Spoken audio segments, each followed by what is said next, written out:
అసెంబ్లీలో ఆమోదం బిల్లులను మంత్రి శ్రీధర్ బాబు వివరించారు. రాష్ట్రంలో సంక్షేమం, అభివృద్ధిపై ప్రత్యేక దృష్టి పెట్టినట్లు తెలిపారు. రాబోయే 4 నెలలలో పథకాలు ఆగకుండా ఓటాన్ అకౌంట్ బడ్జెట్ ప్రవేశపెట్టినట్లు వివరించారు. తమ ప్రభుత్వం ఏర్పడిన 2 నెలలకే బీఆర్ఎస్ విమర్శలు చేస్తుందని మండిపడ్డారు.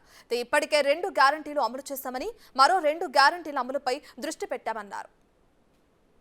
ప్రజలకు సంబంధించిన సంక్షేమం, అభివృద్ధి రాబోయే 4 నెలలు ఎక్కడ కూడా మరి ఆటంకం కలగకుండా ముందుకు తీసుకెళ్లే ప్రయత్నంలోనే మేము ఓట్ ఆన్ అకౌంట్ బడ్జెట్ 2024-25ని ప్రవేశపెట్టడం జరిగింది.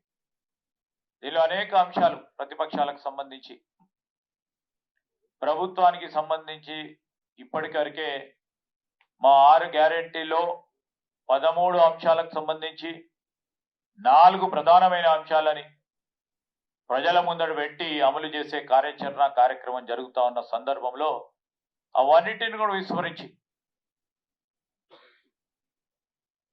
ప్రభుత్వం ఏర్పాటైన 48 గంటల లోపల 2 ప్రధానమైన హామీలు, 6 గ్యారెంటీలో ఉన్న 2 ప్రధానమైన గ్యారెంటీలను ప్రజల వద్దకు తీసుకెళ్లి అమల్లోకి తీసుకొచ్చాం.